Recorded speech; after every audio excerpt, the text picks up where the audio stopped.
Salam Skapsa, bisa santun menuju prestasi dalam kompetensi. Oke pelajar Skapsa, pada mata pelajaran Bahasa Indonesia kelas 10 semester 1, hari ini kita akan membahas mengenai teks eksposisi bagian 2, di mana materi hari ini akan dijelaskan mengenai kaidah kebahasaan yang terdapat di dalam teks eksposisi. Untuk itu, mari kita simak materi berikut ini.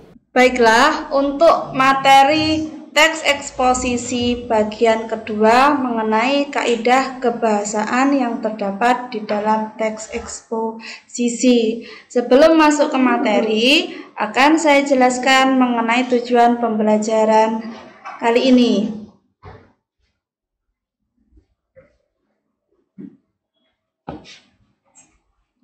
Tujuan pembelajaran, siswa mampu mengidentifikasi kaidah kebahasaan teks yang meliputi istilah atau kata teknis, kemudian kata sifat atau adjektiva, kemudian afiksasi atau imbuhan, kalimat aktif transitif, dan kalimat aktif intransitif. Untuk materi lebih rinci akan saya jelaskan. Untuk penggunaan istilah yang terdapat di dalam teks eksposisi ini disesuaikan dengan bidang permasalahan yang akan dibahas.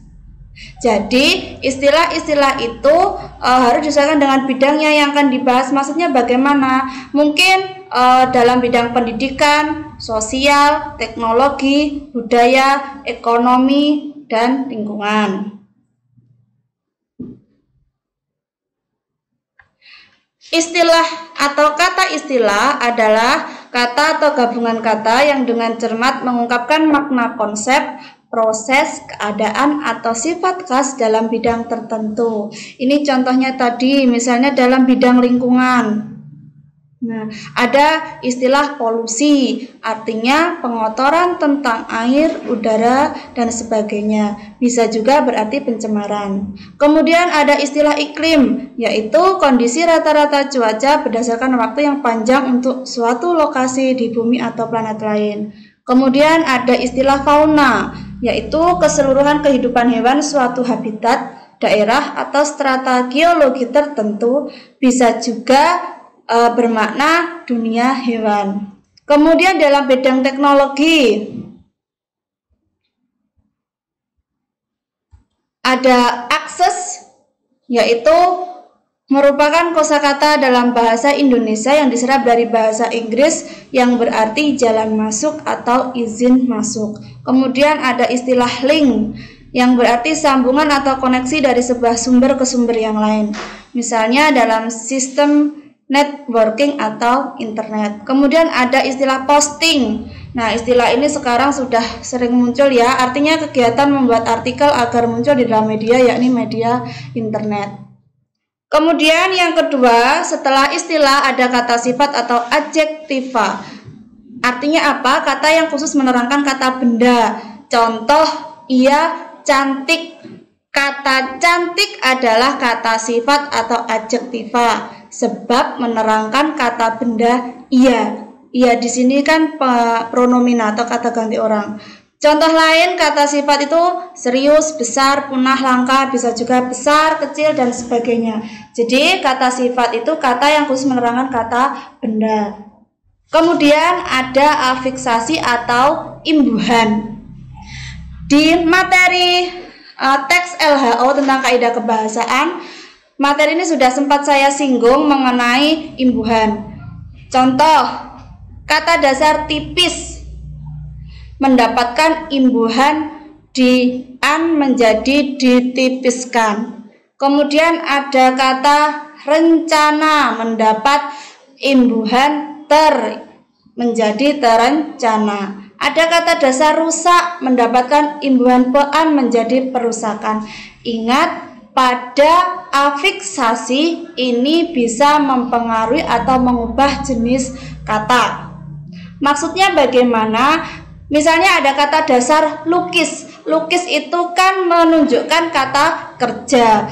Bila mendapatkan imbuhan pelukis berarti menjadi kata benda. Kalian bisa mencari sumber lain untuk menambah wawasan kalian tentang afiksasi atau imbuhan. Kemudian ada kalimat aktif transitif. Maksudnya apa? Kalimat yang mempunyai objek. Ini berpola SPO atau subjek predikat objek. Yang kedua berpola SPO pelengkap. Jadi subjek, predikat, objek, dan pelengkap.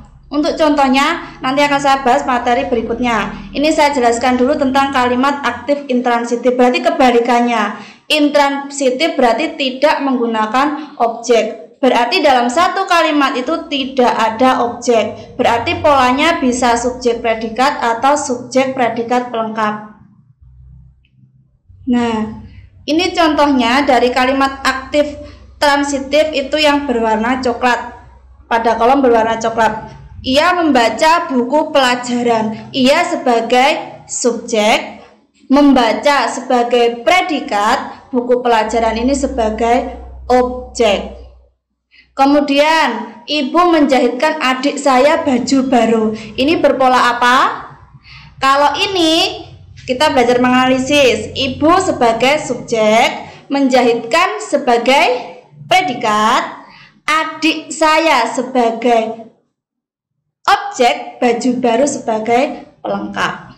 Kemudian bumi saat ini sedang menghadapi berbagai masalah lingkungan. Nah, ini juga sama, bumi sebagai subjek saat ini adalah keterangan, sedang menghadapi predikat, berbagai masalah lingkungan adalah objek. Sedangkan yang di kolom putih itu adalah contoh kalimat aktif intransitif, berarti tidak memerlukan objek. Contohnya adik tidur siang, berarti adik sebagai subjek, tidur predikat, siangnya keterangan.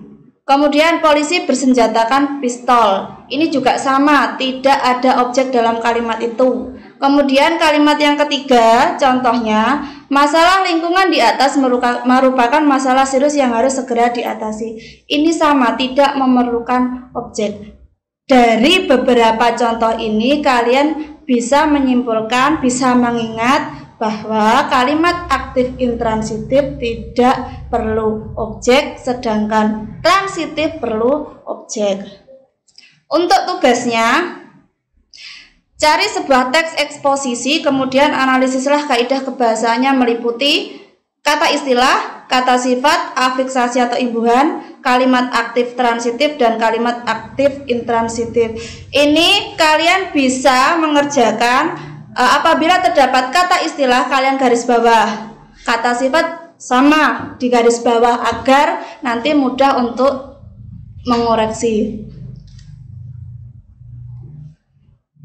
Demikian materi yang saya sampaikan hari ini, semoga bermanfaat untuk kita semua. Baiklah pelajar Skapsa, demikian materi hari ini mengenai teks eksposisi bagian 2. Untuk pengumpulan tugas melalui Google Classroom, jangan lupa sukai dan komentari untuk mendukung program ini. Klik subscribe dan tekan tombol lonceng supaya tidak ketinggalan informasi. Dan bagikan jika menurut kalian video ini bermanfaat untuk orang lain. Sampai jumpa di video kita selanjutnya. Salam Skapsa bisa. Sekolah berbudaya industri berkarakter wirausaha menjadi idola sekediri raya.